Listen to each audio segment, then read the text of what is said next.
I am Joshua, 35 years old, and my own brother kicked me out into the freezing snow just days after our parents' funeral, tossing me the keys to an abandoned factory. Before I tell you about how I legally stripped him of his multimillion-dollar empire, let me know where you are watching from in the comments. It was 2 in the morning, and the marble floor of the Manhattan penthouse was radiating a bone-chilling cold that seeped right through my socks. Outside the floor-to-ceiling windows, a brutal New York snowstorm was whipping against the glass, blurring the glittering skyline into a smudge of gray and harsh yellow streetlights. But the storm outside was nothing compared to the absolute freezing reality inside that living room. Less than 2 weeks had passed since the funeral. The scent of those overly sweet, expensive white lilies still seemed to hang in the air, mixing with the smell of the sterile medical supplies I hadn't had the heart to throw away yet. I was standing in the center of the massive foyer, my eyes burning from a kind of exhaustion that sleep couldn't fix. I was looking at the 2 people who were supposed to be my family. My older brother, Julian, leaned casually against the custom-carved oak doorframe leading to the dining room. He was wearing a dark silk robe, his hair perfectly styled even at this hour, casually swirling a glass of amber scotch. His wife, Victoria, stood a few feet away, her arms tightly crossed over a beige cashmere sweater. She looked at me the way you look at a stray dog that had somehow tracked mud onto a Persian rug. For 6 grueling, heartbreaking years, this penthouse was my entire universe. Not because of the luxury, not because of the private elevator or the panoramic views of Central Park, but because of the heavy, mechanical hospital bed we had set up in the master bedroom. When our father's health failed, and our mother's mind started to slip soon after, a decision had to be made. Julian, of course, was too busy building his empire. He claimed his hotel business needed him, that he couldn't step away. So I did. I gave up my career in commercial property valuation. I gave up my salary. I watched the promotion I had worked 4 years for go to a junior associate. I packed up my life and moved into the guest room of this penthouse to become a full-time caregiver. I bathed our father when he no longer had the strength to stand. I crushed our mother's medications and mixed them into applesauce, patiently feeding her while she asked me who I was. I spent countless nights awake, staring at the ceiling, listening to the rhythmic hum of the oxygen concentrator, terrified that if the machine stopped, I wouldn't hear it in time. And Julian was the golden child. He visited on major holidays, usually pulling up to the building in his brand new Porsche. He would ride the private elevator up, drop off a bouquet of incredibly expensive, impersonal flowers, take a few carefully posed photos with our ailing parents for his social media, and leave before the real, ugly work of caregiving started. He always patted my shoulder on his way out, slipping me a patronizing smile like I was the hired help doing a satisfactory job. Now, the medical equipment was gone. The penthouse was quiet, and Julian was making his move. "It's time for you to go, Joshua," Julian said, taking a slow sip of his scotch. The ice clinked against the crystal glass. "The estate is entering probate, but as the primary executor, I'm making some immediate executive decisions about the properties." "It's 2 in the morning, Julian," I said, my voice hoarse. My throat felt like it was lined with sandpaper. "Can we at least talk about this after the sun comes up? I haven't even finished sorting through Mom's things." Victoria scoffed, a sharp, ugly sound that echoed in the high-ceilinged room. "We have high-end interior designers coming tomorrow at 8 in the morning, Joshua. We are completely gutting this place. I absolutely refuse to have them see you dragging your depressing, thrift store baggage through my new living room. It's a bad look for us." My new living room. She said it with such casual cruelty, erasing 6 years of my life, my sacrifice, in 4 words. Julian reached into the pocket of his silk robe. He pulled out a heavy, rusted ring of keys. The metal was dark orange, flaking, and looked like it belonged to a medieval dungeon rather than a piece of modern real estate. He didn't hand them to me. He tossed them across the marble floor. They hit the stone with a harsh, metallic clatter, sliding across the polished surface until they hit the toe of my shoe. "There," Julian said, his lips curling into a smirk. Your inheritance. The old factory over in Red Hook. Mom and Dad always joked that it suited your unrefined sensibilities. I'm keeping the penthouse, obviously. You get the brick pile. I stared down at the rusted metal. The Red Hook factory was a long-running family joke. It was a decrepit, abandoned brick shell sitting right on the waterfront in Brooklyn. It had been rotting there for decades. As far as anyone in the family knew, it was a massive, toxic liability, full of environmental hazards, structural decay, and property tax debt. Giving it to me wasn't a gift. It was an insult. It was Julian's way of telling me I was worthless. "You're throwing me out?" I whispered, the reality finally piercing through the fog of my grief. "I kept them alive for 6 years, Julian. You didn't even know Dad's favorite color. You didn't know Mom stopped eating solid food a year ago. And you're throwing me out." Julian's jaw tightened. The fake smile vanished. "I'm the older brother. I'm the successful one. I'm the one who knows how to manage wealth. You're unemployed, Joshua. You have no salary, no savings, and frankly, no ambition. Take the keys and get out of my house." Victoria checked the diamond watch glittering on her wrist. "You've got 5 minutes to pack your things. If you aren't in the elevator by then, I'm calling building security to have you removed for trespassing." I didn't scream. I didn't lunge at him, even though every muscle in my body, tight with adrenaline and betrayal, begged me to wrap my hands around his neck. I just looked at them, really looked at them. I saw the greed sweating out of their pores. I bent down, my fingers wrapping around the freezing cold, rusted keys. The flakes of rust dug into my palm like tiny needles. I turned my back on them. I walked down the long hallway to the small guest room I had lived in. I pulled my faded canvas duffel bag from under the bed and shoved my clothes, my laptop, and a small framed photo of my parents into it. I zipped it up, put on my heavy winter coat, and walked back out. They were already gone, retreated to the master bedroom. They didn't even stay to watch me leave. The elevator ride down felt like it took a lifetime. Dylan, the night concierge, was standing behind the marble desk in the lobby when the brass doors slid open. He looked at my duffel bag, then at my face, and his eyes widened. He knew me. He knew I never left at this hour. He opened his mouth to speak, but I just gave him a slight shake of my head. I walked out through the revolving glass doors and stepped into the biting wind of the New York winter. I stood on the snowy curb and ordered a ride-share on my phone. My hands were shaking so badly I could barely type in the destination. A beat-up sedan pulled up 10 minutes later. A guy named Joseph was driving. He took one look at me in the rearview mirror, saw the bag, saw the snow in my hair and the hollow look in my eyes, and wisely decided not to make small talk. "Where to, man?"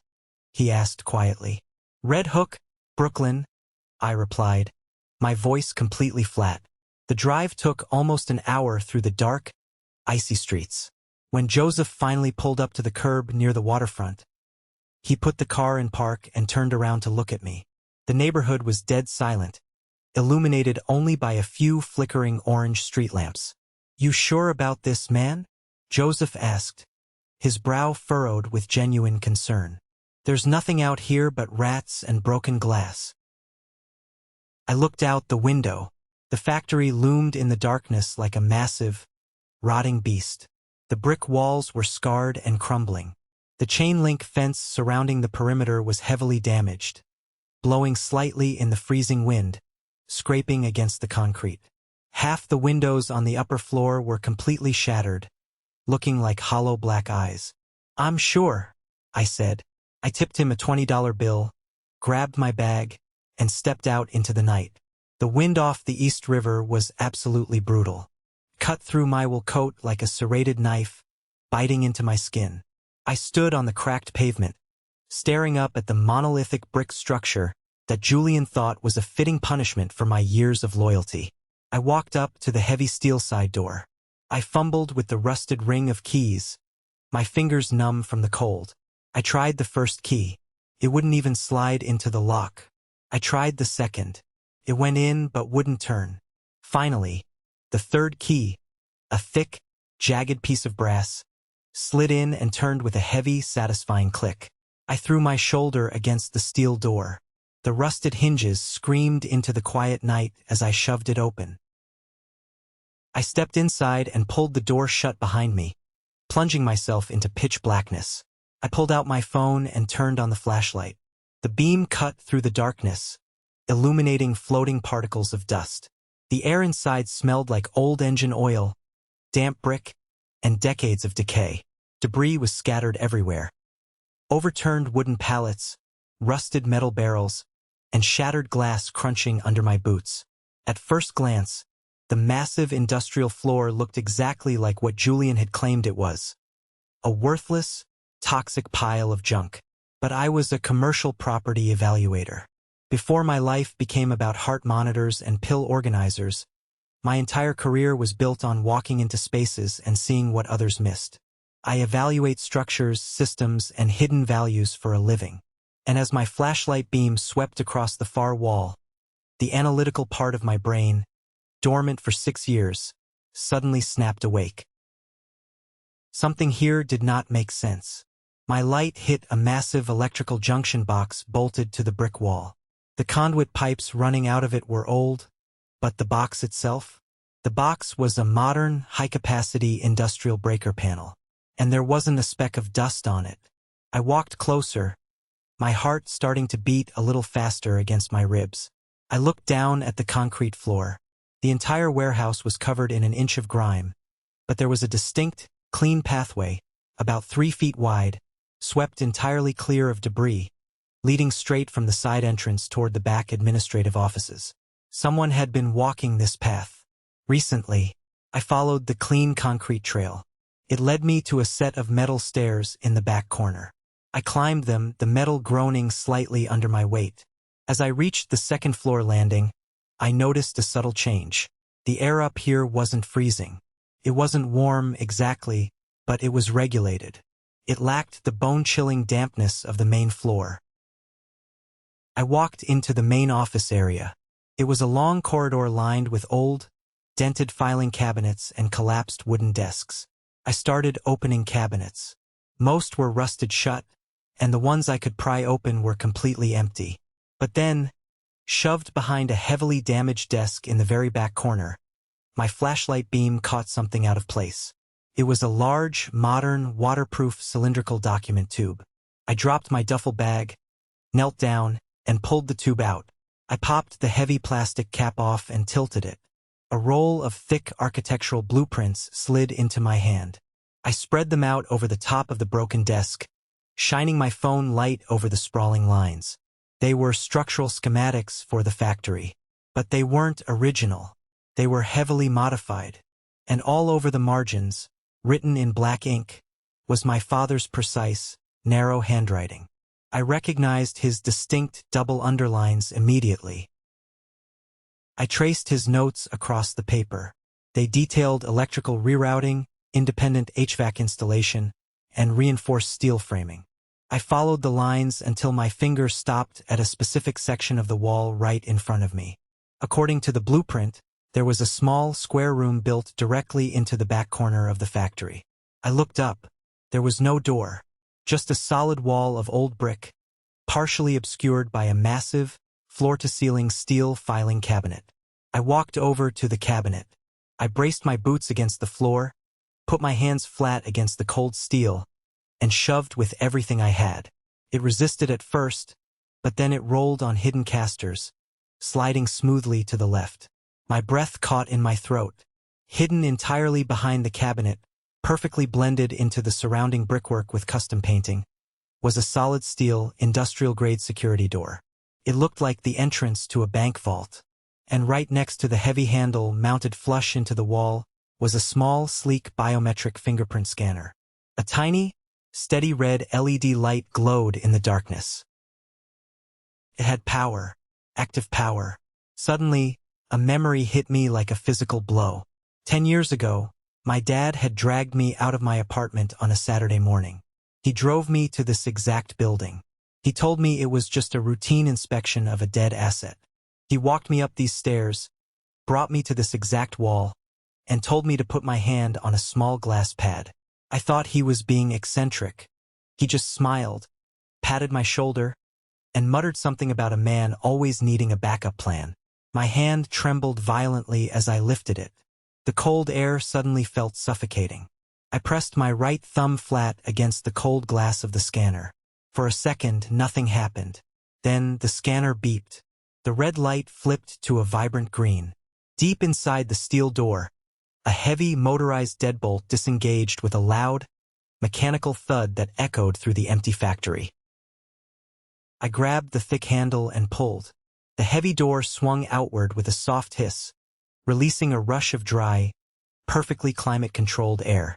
As soon as the door opened, motion sensors inside triggered a sequence of bright, recessed LED lights overhead. I stepped over the threshold and felt my reality completely shatter. I was standing in a room that looked like it belonged in a high-tech corporate headquarters in Silicon Valley, not a rotting Brooklyn factory. The floor was polished concrete, spotless enough to eat off of. Sleek, fireproof metal filing cabinets lined the walls. A massive, state-of-the-art server rack hummed quietly in the corner, its blue lights blinking steadily. In the center of the room sat a massive, beautiful oak desk. Resting directly in the center of the desk was a black encrypted USB drive, sitting on top of a sealed, pristine white envelope. My name was written on the envelope. Joshua. It was my father's handwriting. I walked over, my legs feeling like they were moving through deep water. I sat down in the heavy leather desk chair. I picked up the envelope, my hands shaking so badly I almost dropped it.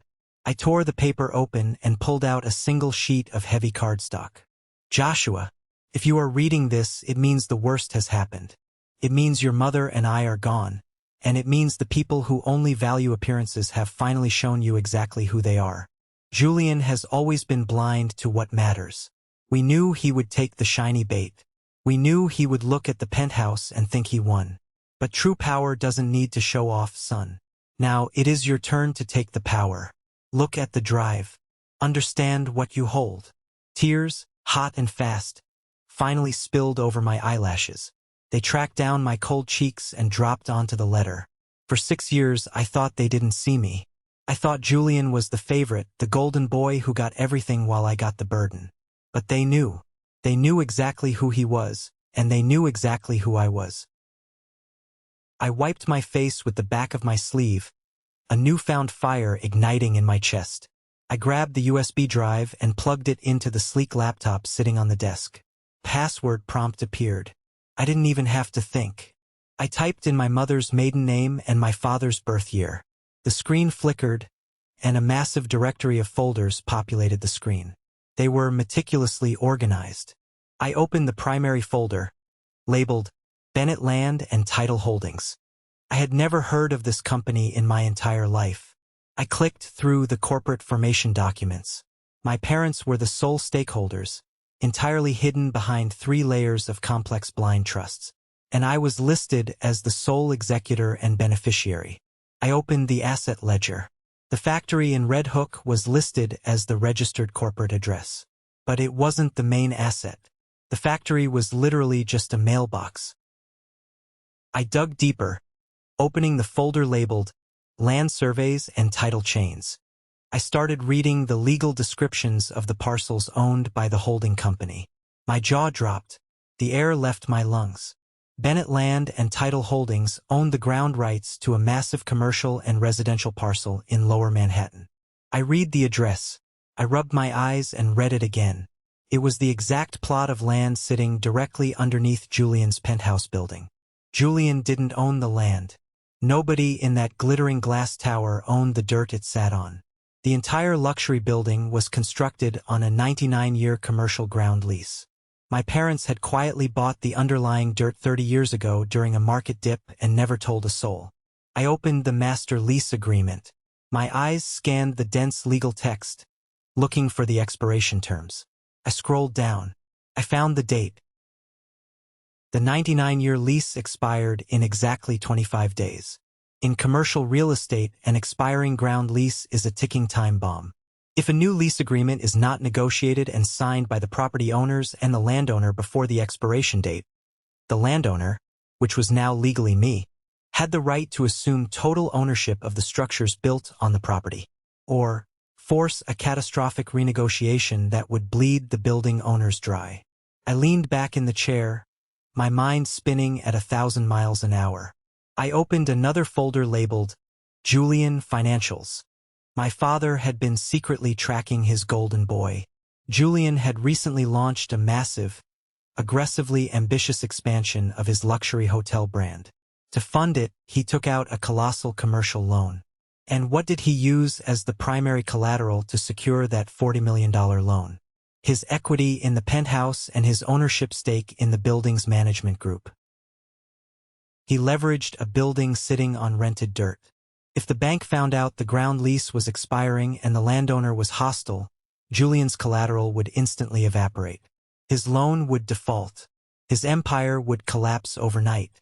My father's handwriting was scanned into the margins of the loan document. Vanity buyers never read the schedules.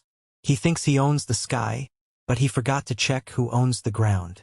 The penthouse wasn't an inheritance. It was a trap, and Julian stepped right into it the second he threw those keys at me. I didn't sleep a single wink that night.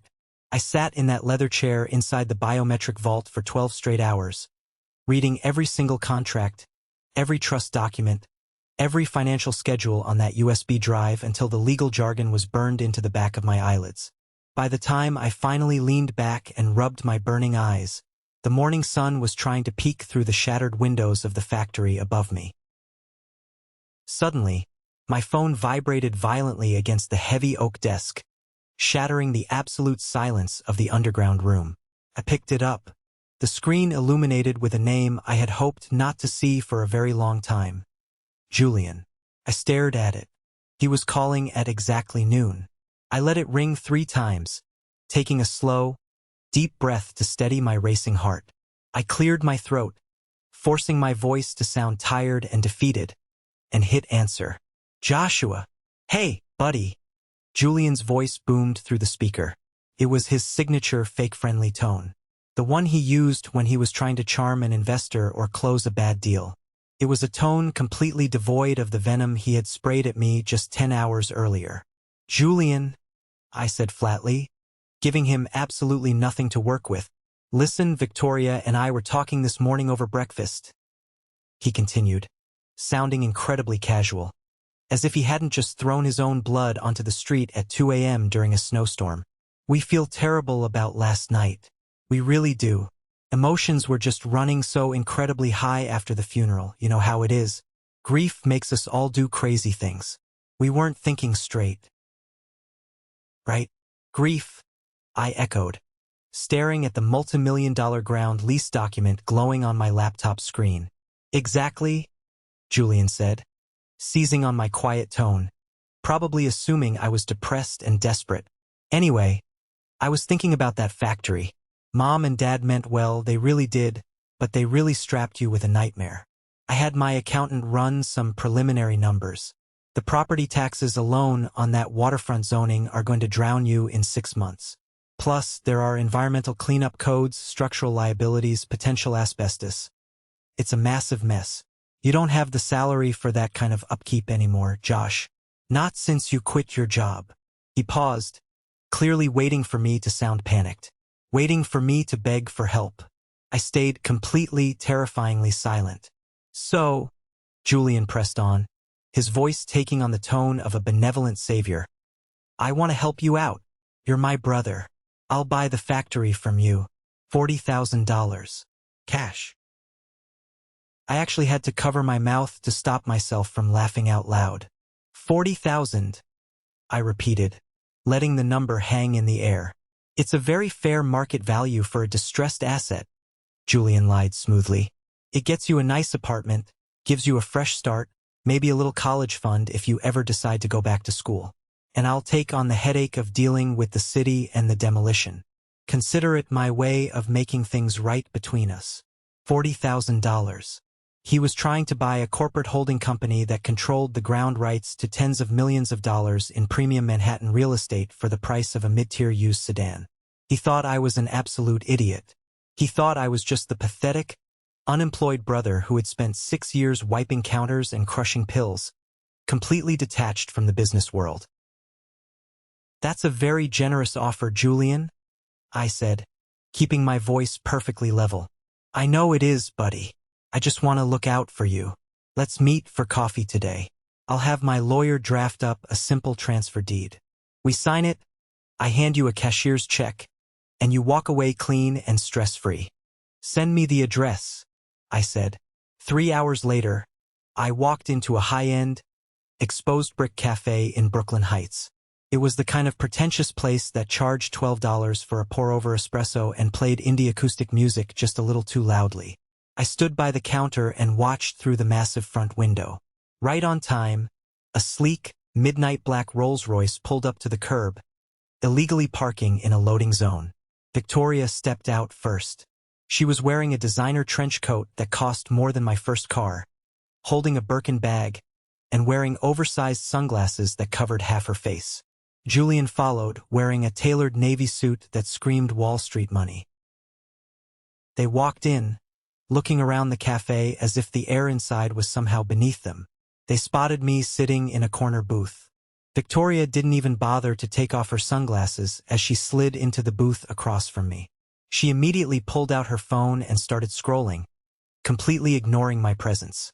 Julian sat down, flashing his perfect, expensive porcelain veneers. He didn't ask how I was doing. He didn't ask where I slept last night. He just reached inside his tailored jacket and slid a thick manila folder across the reclaimed wood table. "Here it is," Julian said, tapping the top of the folder. "Standard property transfer deed. My legal team rushed it this morning. Just sign at the bottom flags, and the 40 grand is yours. I've got the cashier's check right here in my pocket." I didn't open the folder. I didn't even touch it. I just looked at him. Julian was tapping his fingers rhythmically against his coffee cup. His leg was bouncing under the table, vibrating the floorboards slightly. His eyes kept darting to the folder, then to my hands, then back to the folder. For a guy doing his brother a charitable favor, he was radiating a massive amount of nervous energy. "You know," I said slowly, leaning back against the leather booth, 40,000 is a lot of liquid cash to drop on a toxic, rotting brick box that needs demolition. Why do you want it so badly, Julian?" Julian's smile tightened, the edges of his lips straining. "I told you on the phone, Josh. I'm taking a loss to help my brother out of a bad situation." "You don't take losses, Julian. You never have. Not in business, not in life." Victoria finally looked up from her phone. She lowered her sunglasses down the bridge of her nose, glaring at me with pure venom. "Joshua, don't be difficult. Julian is trying to throw you a lifeline. You have no job. You have no money. You are virtually homeless. Take the check before we change our minds and leave you to drown in legal fees and tax liens." Julian leaned forward, dropping the friendly, brotherly act entirely. His voice dropped to a low, threatening register, the kind of voice he used to bully contractors. "Sign the paper, Josh. If you want to play games, I promise you I will bury you. I have lawyers on retainer who make more in a week than you've made in your entire life. I will tie that property up in probate and environmental courts for the next decade. You won't see a single dime, and the city will seize it." I looked down at the manila folder. I saw the yellow sticky flags poking out of the edges, demanding my signature. Then I looked up, directly into Julian's eyes, dropping the defeated act completely. "You seem awfully tense for a man trying to buy a pile of garbage," I said, my voice cold and sharp. The color drained completely out of Julian's face, leaving him looking pale and sickly under the cafe's warm lighting. His jaw clenched so hard I saw the muscle pop violently near his ear. Victoria stiffened, her posture turning rigid, her phone slipping slightly in her hand. I stood up, slowly zipping my jacket. I looked down at them, feeling a surge of power I hadn't felt in years. "I'm going to pass on your generous offer," I said. "If you want to talk about my property again, you can contact my representation." I turned and walked out of the cafe, leaving the folder and the desperate, hypocritical golden boy sitting in silence. By the time I took the subway back to the Red Hook factory and locked myself inside the underground biometric vault, my phone was absolutely blowing up. Julian was panicking, and when Julian panicked, he attacked. His high-paid attack dog of a lawyer, a guy named Carter, sent me 3 emails in the span of an hour. I opened them on the laptop. They were massive, intimidating walls of aggressive legal text, designed to overwhelm a layperson. Carter threw around words like immediate municipal intervention, zoning violations, hazardous nuisance, and catastrophic personal liability. He claimed the city was preparing to seize the Red Hook factory due to severe code violations and that Julian's offer was the only thing standing between me and personal bankruptcy. It was a standard corporate bullying tactic. Drown the target in fear so they sign whatever you put in front of them just to make the nightmare stop. The next morning, the intimidation escalated from digital to physical. I was standing by the second-story window of the factory, drinking a cup of instant coffee, when a white city vehicle pulled up to the chain-link fence. A man wearing a thick jacket with the Department of Buildings logo on the back stepped out. He carried a clipboard and a camera. I watched as this inspector, a guy I later found out was named Luke, slowly walked the perimeter of the fence. He took pictures of the crumbling brick, the broken windows, and the rusted gate. He made a big show of shaking his head and writing furiously on his clipboard. I knew exactly what it was. Carter had called in a favor or slipped someone an envelope of cash to have Luke come out and rattle my cage. They wanted me to look out the window and feel terrified. They wanted me to think the walls of the city government were closing in on me. They didn't realize I was already sitting inside a fortress, holding the keys to their destruction. I pulled out my phone and scrolled through my contacts until I found a number I hadn't dialed in over 6 years. I hit call. Matthew Vance. A crisp, sharp voice answered on the second ring. Matthew was a commercial real estate attorney I used to work with closely before I quit my job to take care of my parents. He was ruthless, brilliant, incredibly detail-oriented, and he absolutely despised corporate bullies. We had won some major valuation disputes together in the past. Matthew, I said, it's Joshua Bennett. There was a brief pause on the line. Joshua? My God, it's been years. I heard about your parents passing. I'm so sorry, man. Thank you, I said. Listen, I need your help. Fast. I need you to come to an address in Red Hook, Brooklyn. And you need to bring your laptop. I've got a situation involving an expiring ground lease, a heavily leveraged commercial loan, and my brother. Text me the address, Matthew said, his tone instantly shifting from sympathetic friend to predatory lawyer. I'm on my way. Matthew arrived at the factory 2 hours later. He stepped out of a black town car wearing a sharp navy overcoat. I met him at the rusted side door and quickly pulled him inside. He looked around the dusty, debris-filled main floor, raising an eyebrow. You brought me all the way to Brooklyn for a haunted house tour? He asked dryly. Just follow me, I said. I walked him to the back of the factory, moved the heavy filing cabinet, and placed my thumb on the biometric scanner. When the heavy steel door hissed open and the bright LED lights flared to life, illuminating the pristine, high-tech vault, Matthew stopped dead in his tracks. Joshua? Matthew breathed, stepping over the threshold and looking around the secure room in absolute disbelief. What the hell is this place? This, I said, walking over to the oak desk, is Mom and Dad's real legacy. I sat him down in front of the laptop and showed him everything. I walked him through the Bennett Land and Title Holdings corporate structure. I showed him the title chains, the land surveys, and the master ground lease that sat underneath Julian's luxury penthouse. And most importantly, I showed him Julian's massive, heavily leveraged commercial loan documents that my father had intercepted. Matthew read the screen in absolute silence for almost 20 minutes. The only sound in the room was the hum of the servers and the clicking of his mouse. When he finally looked up, he had a massive, dangerous smile spreading across his face. Your brother is a dead man walking, Matthew said softly, shaking his head in awe. He leveraged a $40 million building that he doesn't own the dirt under. When this ground lease expires in exactly 3 weeks, his collateral vanishes into thin air. The bank will immediately call the loan. He'll be in default. He won't just lose the penthouse, Joshua. He will lose his hotels. He will lose his company. He will lose absolutely everything. And he knows it, I said, pointing to the threatening emails from Carter. That's why he needs to buy this factory so desperately. He figured out that Bennett Land Holdings is registered to this address.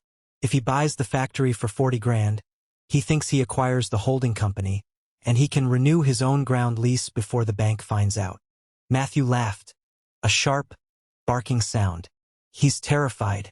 Every threatening email his lawyer sends, every fake inspector he sends to your fence, it's just a desperate scream for help from a drowning man. Right on cue, my phone buzzed on the desk. It was a text message. Not from Julian, but from Victoria. Joshua, please.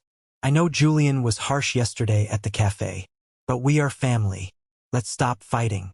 I'm so worried about you living in that dangerous place. Can we just meet at Carter's office tomorrow and figure this out? No yelling. Just us. We want to help you. It was a masterclass in psychological manipulation. The aggressive legal threats from Carter were the stick.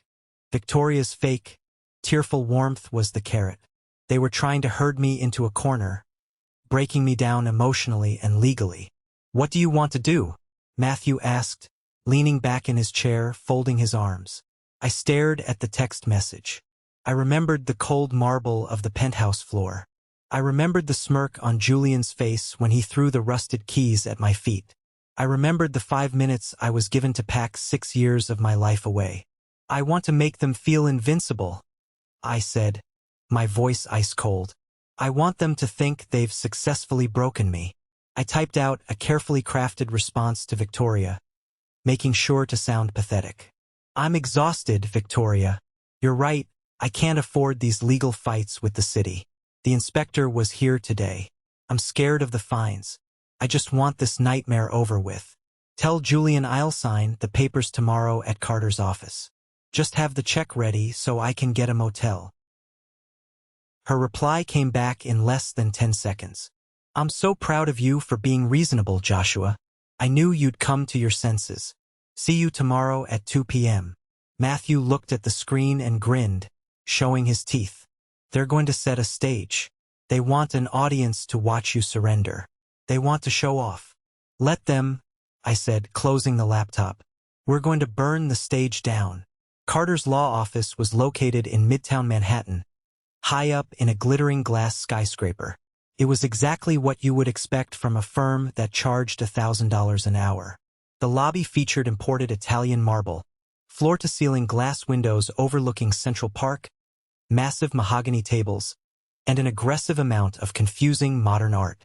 When I walked into the massive glass-walled conference room at exactly 2 p.m., the stage was perfectly set. Julian was sitting at the head of the long, polished conference table. He was wearing a bespoke charcoal suit, looking completely relaxed, radiating the arrogant confidence of a king holding court.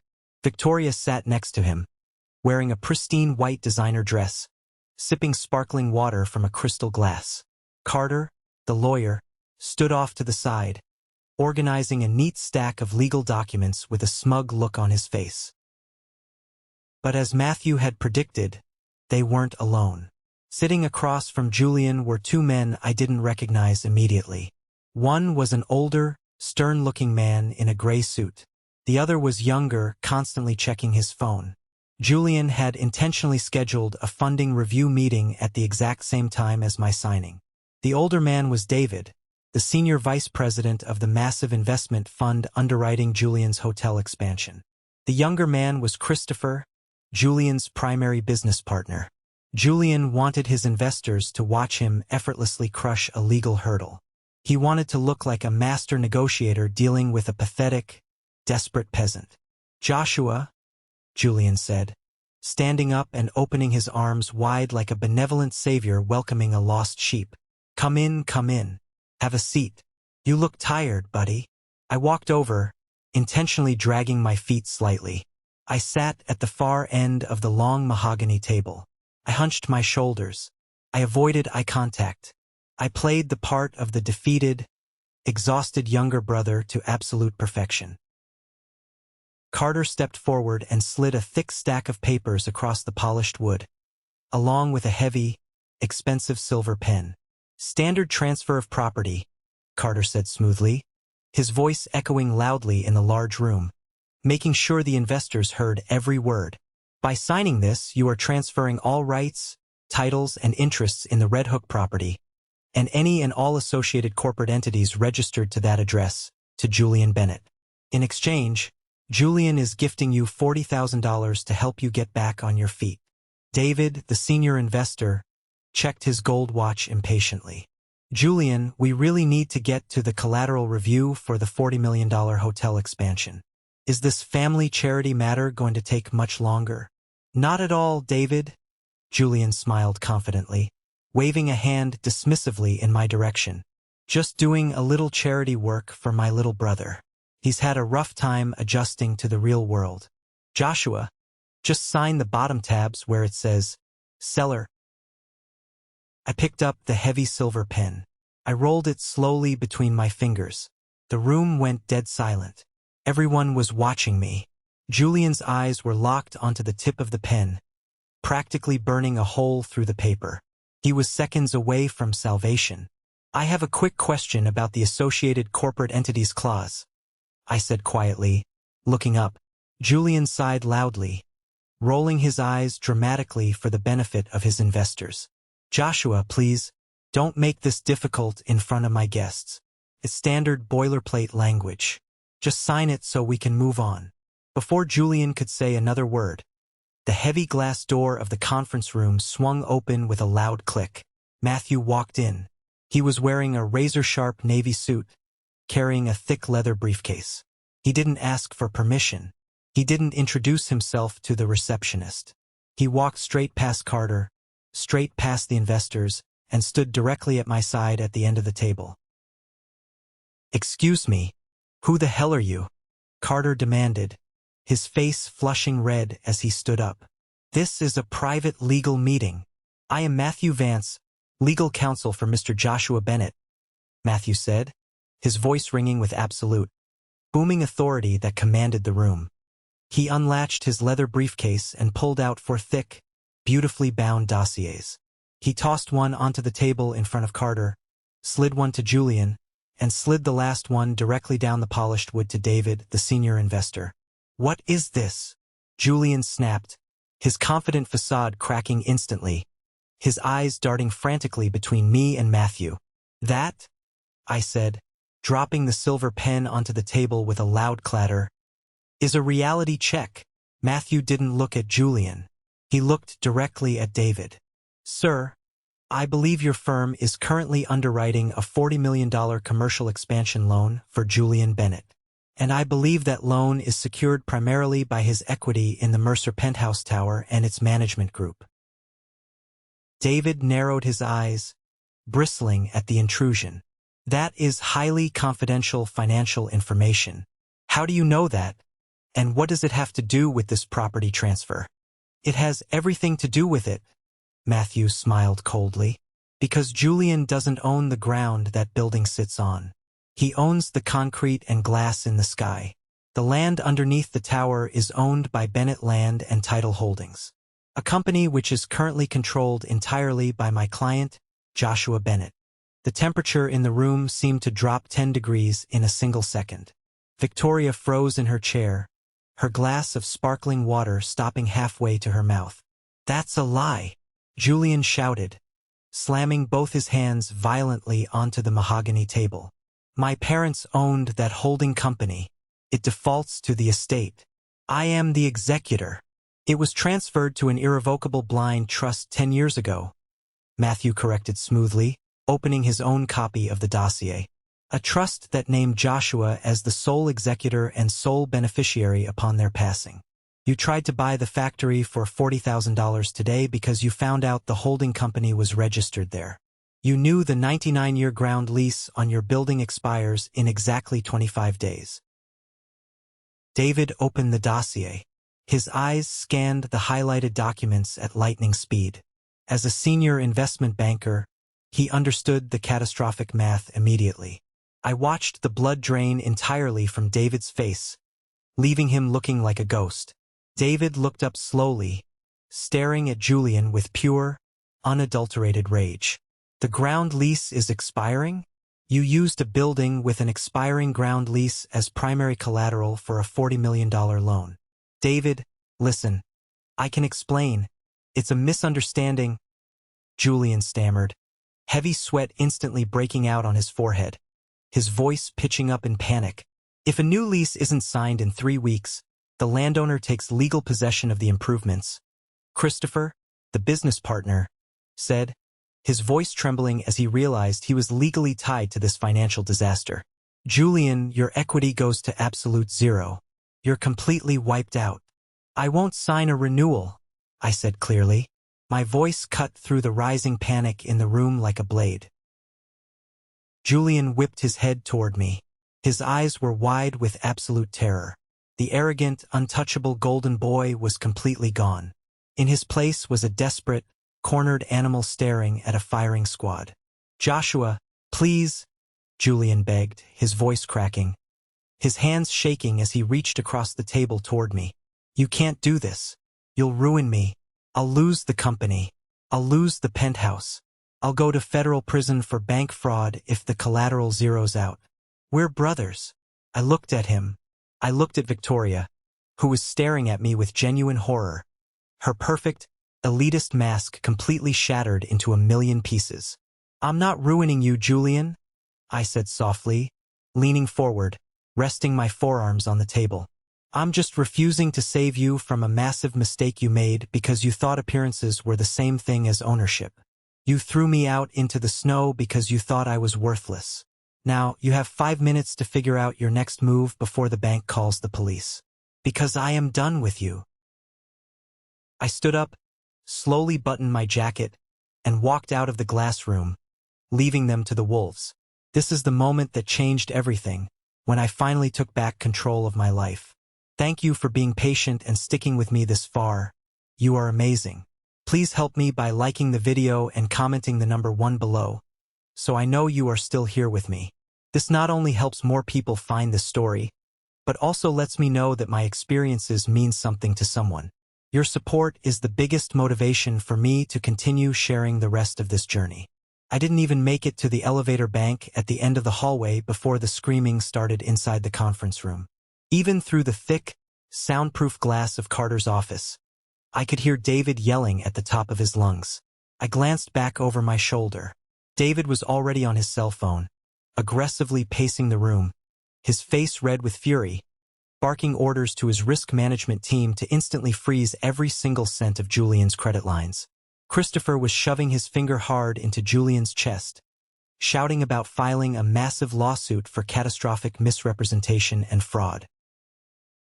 Carter, the high-priced lawyer who had been sending me threatening emails just yesterday, was just staring blankly at the wall.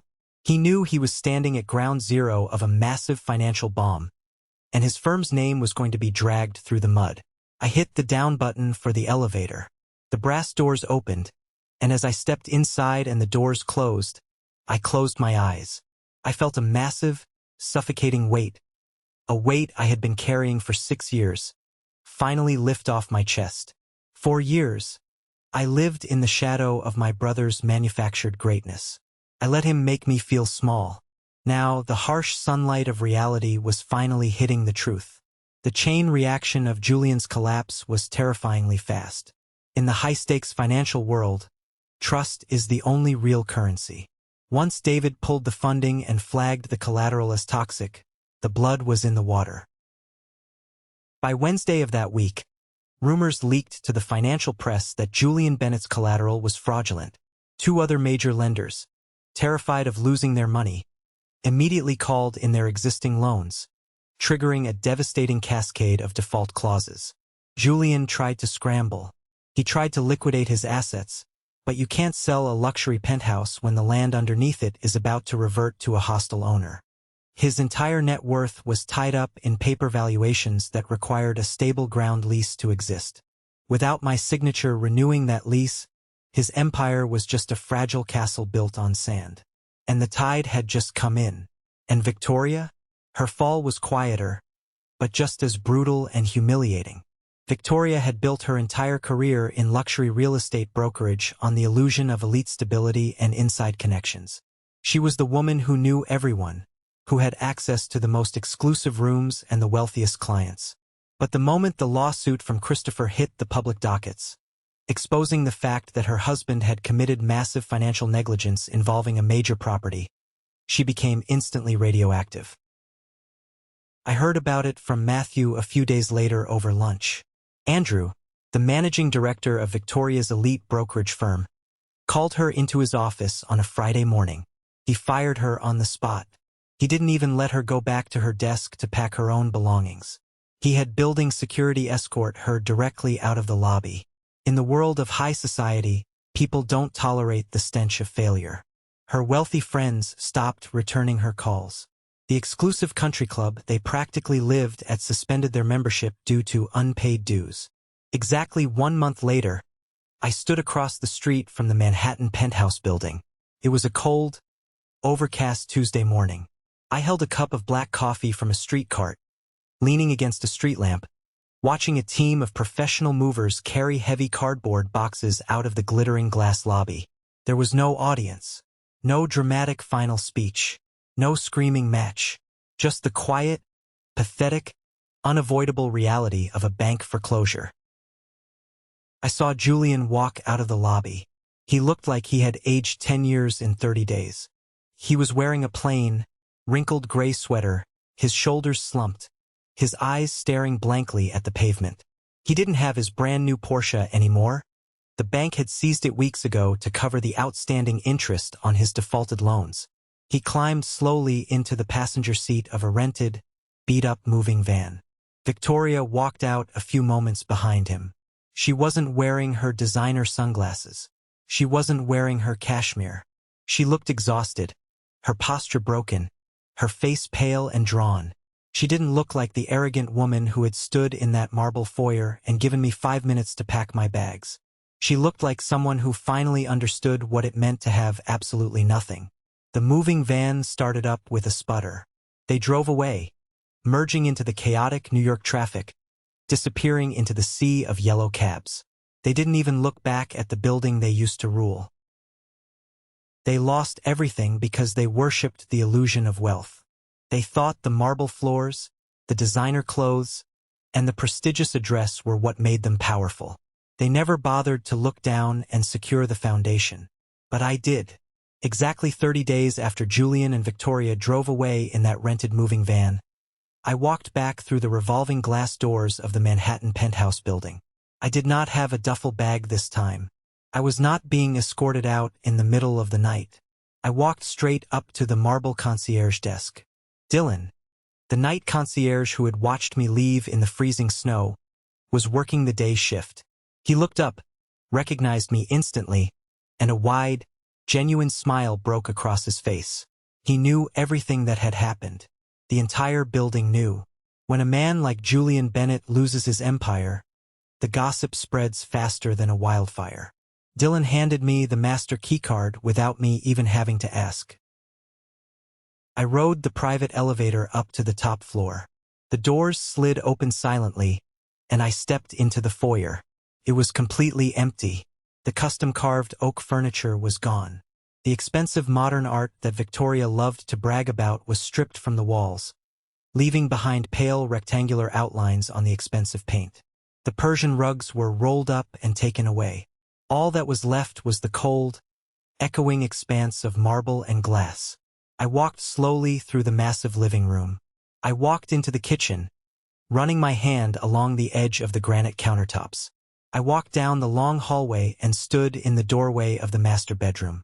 This was the exact spot where I had spent 6 years of my life. This was the room where my father took his last breath. This was the room where I had traded my salary, my career, and my own personal life to make sure my parents did not die in a sterile hospital ward. Standing there in the absolute silence, I expected to feel a massive surge of triumph. I expected to feel like a conquering king standing in the ruins of his enemy's castle. I expected to feel the ultimate vindication of my inheritance. But I did not. I looked out the floor-to-ceiling windows at the glittering New York skyline. I had the penthouse. I had the legal title. My lawyer, Matthew, had executed the lease reversion flawlessly. The building management group was now answering directly to Bennett Land and Title Holdings. I was, by every financial metric, a multimillionaire. I could have moved my things right back into that master bedroom. I could have hired the high-end interior designers Victoria was always talking about. I could have lived the exact life Julian had tried to build. But as I stood there, looking at the empty walls, I realized something incredibly profound. I did not want this place. This penthouse was beautiful, yes, but it was also a monument to vanity. It was a place designed to make other people jealous. It was a space built for taking perfectly angled photos to prove to the world that you were important. It was the very illusion that had poisoned my brother's mind and destroyed his soul. He loved the appearance of wealth so much that he completely forgot to secure the foundation of it.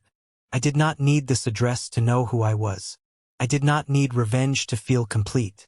Reality had already handed Julian his punishment, and I did not need to dance on his grave to find my own peace. I pulled out my phone and called Matthew. He answered on the first ring. "How does the view look from the top of the world, Joshua?" Matthew asked, a hint of amusement in his voice. "It looks empty," I replied honestly. "Listen, I want you to contact a commercial leasing agency. I want to rent this entire penthouse unit out. Long-term corporate lease. Take the revenue generated from the rent and funnel it directly into the operating accounts for Bennett Land and Title Holdings." Matthew was silent for a moment. "You are not going to live there, Joshua? It is one of the premier properties in the city." "I know," I said, turning away from the window and walking back toward the elevator. "But it is not my home. My home is in Brooklyn. The place that mattered most to me was never that apartment. It was the factory. The building they had tossed at me like an insult became the clearest proof of everything they had failed to understand. The next morning, I drove my own truck back to Red Hook. The winter snow had finally melted, leaving behind a crisp, bright spring morning. I unlocked the heavy steel door of the factory, but this time I did not just go to the underground biometric vault. I walked into the center of the massive, debris-filled industrial floor. I put on a pair of heavy leatherwork gloves, grabbed a push broom, and went to work. I spent the next 3 months transforming that building. I used the initial revenue from the Bennett Holdings accounts to hire the best commercial contractors in the city. But I did not sit in an office and watch them work. I was out there every single day in the dust and the noise. We cleared out decades of rusted machinery and broken glass. We power-washed the brick exterior until the original deep red color shined through, keeping the rugged, historical character of the building intact. I oversaw the restoration of the upper administrative offices, completely replacing the outdated electrical wiring and installing high-speed fiber optic internet. We reinforced the steel beams. We knocked down the rotting interior walls to create a massive, open-concept floor plan on the main level. I kept the biometric vault completely sealed and hidden, a quiet tribute to my father's brilliance, serving as the secure server room for the entire facility. I did not turn the factory into luxury condos. I did not flip it to a massive real estate developer for a quick cash out. I turned the old industrial floor into a training and startup space for young people in Brooklyn who needed somewhere to begin. I named it the Bennett Foundation. I wanted to create an incubator for kids who grew up in the neighborhoods around Red Hook. Kids who had brilliant minds and incredible work ethics, but who did not have a massive college fund to fall back on. Kids who would never be handed a high-paying corporate salary just because their parents knew the right country club members. Not everyone inherits a safe start. Not everyone gets handed a polished address and a room full of people ready to believe in them. I wanted that building to become a place where skill mattered more than status. I wanted a space where discipline mattered more than image, where people could build something real, even if nobody had ever expected much from them. We brought in mentors. We hosted coding boot camps, small business financial planning seminars, and trade skill workshops. We offered free office space and high-end equipment to young entrepreneurs who could pitch a solid, sustainable business plan. I walked the floors every single day. I talked to these kids. I listened to their struggles. I saw the hunger in their eyes. It was the exact same hunger I had felt when I was sitting in that coffee shop, watching my brother try to buy my future for pennies. One afternoon, about a year after the factory opened its doors, I was sitting in the main common area, helping a young woman named Maya review a commercial lease agreement for her new logistics startup. She was brilliant, fiercely determined, and completely terrified of the legal jargon. I spent 2 hours patiently breaking down the clauses for her, showing her exactly where the hidden liabilities were, teaching her how to negotiate from a position of strength rather than fear. When we finally finished, she closed her laptop, looked at me, and let out a long breath. "Thank you, Joshua," she said, her voice full of genuine gratitude. "Nobody has ever taken the time to explain this to me. I always thought you needed an expensive lawyer to understand this game." "You don't need an expensive lawyer, Maya," I smiled. "You just need to know how to read the foundation. You need to know what you are standing on before you start building the walls." As she walked away to share the good news with her business partners, I looked around the bustling, vibrant factory floor. Sunlight was streaming through the newly replaced industrial windows, illuminating a space filled with energy, collaboration, and genuine hard work. There were no silk robes here. There were no designer sunglasses or fake smiles. There was only the raw, beautiful reality of people building their own futures from the ground up. I thought about Julian. I had not spoken to him since the day I walked out of that glass conference room. Matthew kept tabs on the legal fallout for a while. The divorce between Julian and Victoria happened almost immediately after the bankruptcy filings. When the money ran out, the loyalty evaporated. Victoria fought tooth and nail in the divorce proceedings, trying to secure whatever scraps of assets were left, even going after the Phantom College fund they had supposedly set up for a child they never had. The custody battle over their remaining dignity was brutal and public. Julian eventually moved out of state, taking a mid-level management position at a budget hotel chain in the Midwest. He was a man who had flown too close to the sun on wings made of rented paper, and when the paper burned, the fall was absolute. I felt a brief pang of sadness for him, but it faded quickly. Julian made his choices. He chose the illusion over the reality. He chose the applause of strangers over the loyalty of his own blood. I chose the factory, and in doing so, I finally found the life I was always meant to live. It has been 3 years since the cold winter night I was thrown out onto the street with nothing but a duffel bag and a rusted ring of keys. Late yesterday evening, after all the young entrepreneurs had packed up their laptops and gone home, I walked up the metal stairs to the roof of the Red Hook factory. The air was warm, carrying the salty scent of the East River. The sky was turning a deep, bruised purple as the sun set behind the massive, glittering skyline of Manhattan across the water. I leaned against the brick parapet and looked out at the city. Far in the distance, I could just barely make out the specific glass tower where the penthouse sat. It was just another glowing rectangle in a forest of steel and light. I stood there for a long time, listening to the hum of the city, thinking about the incredible, terrifying, beautiful journey that had brought me to this exact spot.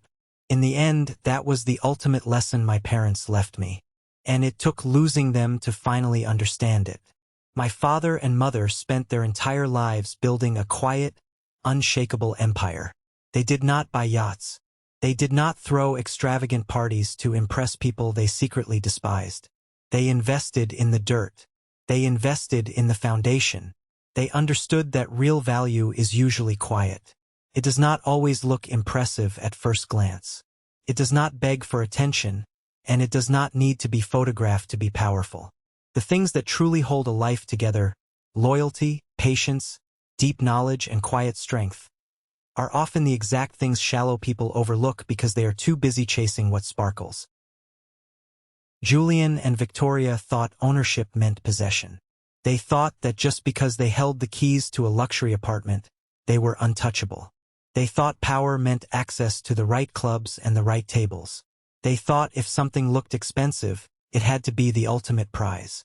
But they never stopped to ask what their entire life was standing on. They never bothered to check the roots of the tree they were so proudly sitting in.